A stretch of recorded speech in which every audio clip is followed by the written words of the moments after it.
Welcome to the Joy Lab podcast, where we help you uncover and foster your most joyful self. Your hosts, Dr. Henry Emmons and Dr. Amy Prasek, bring you the ideal mix of soulful and scientifically sound tools to spark your joy, even when it feels dark. When you're ready to experiment with more joy, combine this podcast with the full Joy Lab program over at joylab.coach.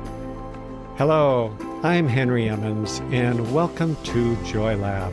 And I'm Amy Prasek. Here at Joy Lab, we infuse science with soul to help you build your resilience and uncover your joy. And today, we are excited to share that our resilience quiz has been updated.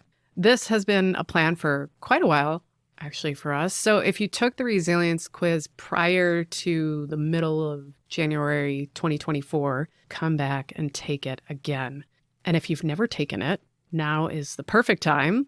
So in this episode, we wanted to share a bit about its evolution because I think it speaks to the way we see mental health around here at Natural Mental Health. A reminder to all of us that we are wired for resilience. We are not broken, and we can create not just clinically significant changes in our lives, like those sort of rigorous metrics that determine if we're experiencing less depression, anxiety, stress, etc., but actually experiencing changes that are meaningful and lasting. Yes, and there is a reason why we offer this quiz, and there's a reason why we call it a resilience quiz instead of, let's say, a depression quiz or an anxiety quiz. First, why offer a quiz at all? Why not just jump into the strategies for good self-care and building resilience? The reason is because we want you to take the most direct, efficient, and effective route possible to being more resilient. There is just so much out there in terms of self-care, and if you've dug into it, you know that a lot of it is conflicting or just outright confusing.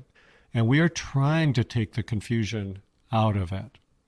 So we humans are simply not all built alike. And so why would we think that the same diet, for example, is going to work for all of us? It doesn't. And so we want to make use of our differences to fine-tune our approach to things like eating, moving, resting, and facing the things that challenge us. It works better, it saves time, and it fits with our goal of simplicity that we talked about in a recent podcast. So we also want to build on strengths instead of weaknesses, and just simply not put so much of an emphasis on the labels of pathology. I don't think this is denial. I don't think this is being Pollyannish. It's just a conscious decision to start by seeing the good in ourselves, the good stuff that's already there, and learning how to work with and capitalize on those positive qualities. The truth is also that all of us are already doing a lot of things that work. There is more right with us than wrong with us. We wouldn't be here if that wasn't true. And we just believe that folks make faster progress by leaning into their assets rather than trying to fight against their perceived deficits. Amen. Yes. So if you took our resilience quiz before we updated it, in light of what you just said here, Henry, you may have noticed that was more focused on kind of the negative experiences that you might have amidst stress, anxiety, depression. So, Henry, can you explain a little bit more about how that first version of the quiz started and maybe how it was used in the research you did with resilience training? Sure. So this quiz and just the way that we are working now in Natural Mental Health and Joy Lab, it has evolved over a period of many years, even decades, several decades. So my own training and my clinical work was in psychiatry, still in psychiatry, and I have mostly focused my work on treating the most common conditions of anxiety and depression. Now, I was also trained to use the DSM, which is referred to as the the Diagnostic and Statistical Manual, and almost every clinician uses this to make consistent diagnoses. It is important to know what we're treating, but in my view, I think that this approach to diagnosis is a very blunt instrument. Two people might be given the same label of clinical depression, for example, but their patterns of symptoms look completely different. So over time, took me a few years of a very busy clinical practice, seeing a lot of different folks. I realized that how well people responded to treatment also differs dramatically. And the usual process, and if any of you listening have been through this, you know that this is still often the case, it's to find what works primarily through a lot of trial and error. And if that's the best we can do, it's the best we can do. But I think sometimes it creates a lot of extra side effects and just takes a lot of extra time for people to get better. And that can just be really hard to go through. So the more experience that I got, the more I was able to short circuit this process. And I just got gradually better, I think, at choosing the right treatment and the right dose, if it's medication or natural therapies we're talking about. And it's not perfect, but it is, I think, a lot better than at least where I started. So my clinical work really changed, I think, for the better when I started to blend my own observations and training with studying Ayurveda medicine from ancient India and Buddhist psychology, or what I often refer to as the psychology of mindfulness.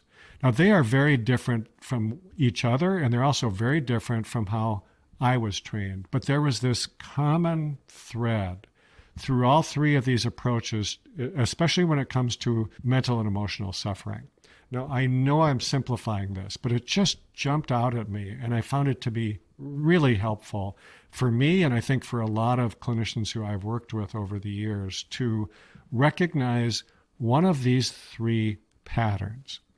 And very simply, there are some folks who seem to have more worry and anxiety. There's another group that tends to show up with more what I call rumination and agitation. And rumination meaning that the mind just keeps going in loops and kind of chewing over the same things again and again.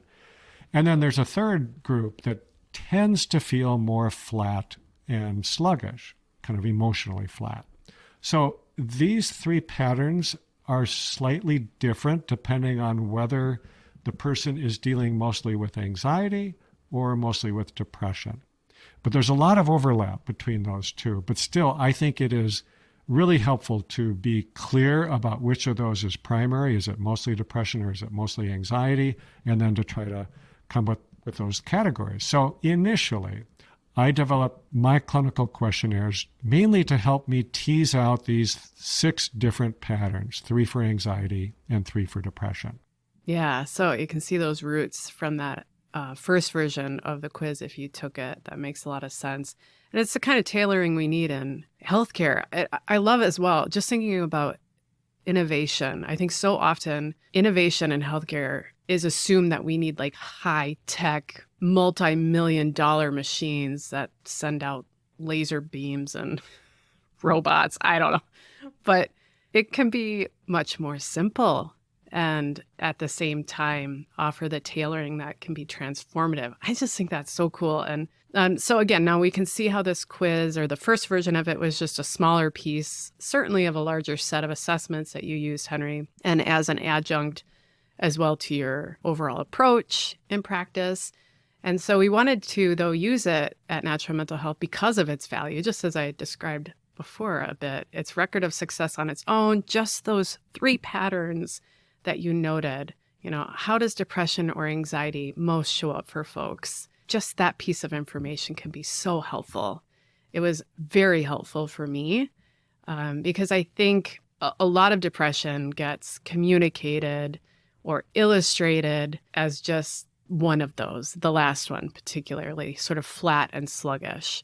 That's how we see it in media. That's how it's discussed oftentimes. And it's just not the case for, I think, the majority of folks. And so it can be really hard to take the next step when the example is so far off from our own experiences. And so, as we do here, we are focused on the strengths, as you said, Henry, that are also associated with those patterns or obstacles that we've identified. And so, what we've also then shifted into our resilience types, it can help us illuminate those paths for us to journey down to create more healing. So we also get it. We heard feedback. We appreciate it that the old quiz paired with our empowering, resilience-focused, joy-focused resources have seemed a bit inconsistent. And we think the new quiz has solved a bit of that. Yeah, that's right. The older quiz felt more nuanced and really more integrative because of combining these different traditions of healing and looking at human beings and human suffering. And it was really helpful in my clinical work, but it was still focused mostly on the patterns that folks develop when they're off their game, when they'd lost their resilience.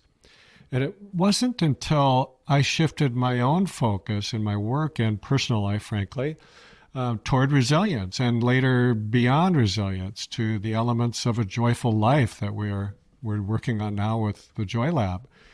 It wasn't until then that I realized it could be even more helpful to include the innate strengths that folks also have, and really to embrace those and include those as helpful resources. And in retrospect now, it just makes so much more sense. Yeah, it does make sense. I think it's always been your approach as well, Henry. So after having lots of folks take the quiz and working with these resilience types and their obstacles for so many years, we did build the quiz in such a way that I think is even more valid and reliable, to use those survey construction terms, but also a quiz that is more insightful and hopefully more relevant for everybody. So, and I think we've been able to really capture those patterns and resilience types that can be, as I said a moment ago, just really informative and empowering so that you can identify what might be the next best steps to take when it comes to rebuilding your resilience and sustaining it.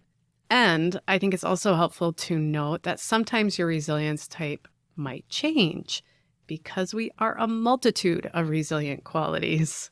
I think most of us might kind of move between two of them, and that movement can be really helpful to see as well. Yeah, I think that's such a good reminder, Amy, that there are lots of approaches out there to finding out what type we are, with all these different systems and models. And I find many of them to be quite interesting and helpful. But I also find that it's really easy to put ourselves into a category. And then we just kind of decide, okay, that's it. This is me. This is just how I'm made. And forget what you just said, Amy, that we are a multitude of different options, different things inside of us. And so I don't think we want to be defined in that way. I think it can actually limit us. So instead, I think we can use this understanding as a springboard.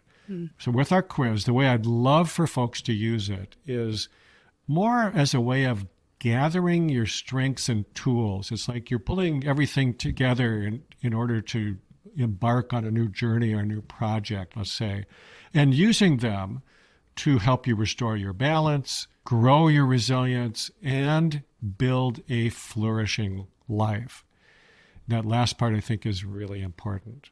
So in the end, you may find that you actually have within you many of the strengths from all of these different subtypes.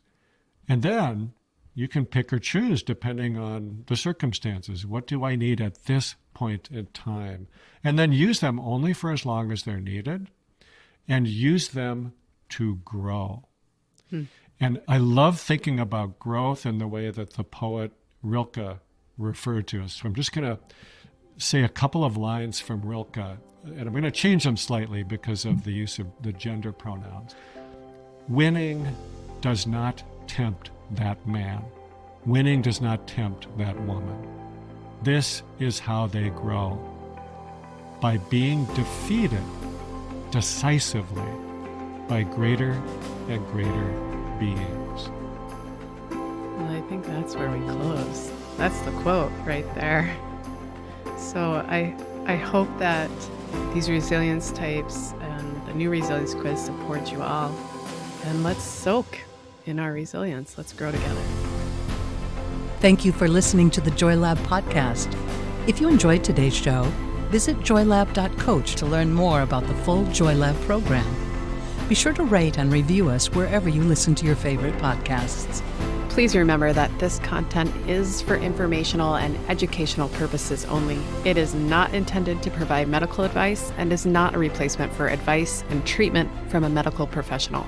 Please consult your doctor or other qualified health professional before beginning any diet change, supplement, or lifestyle program. Please see our terms for more information.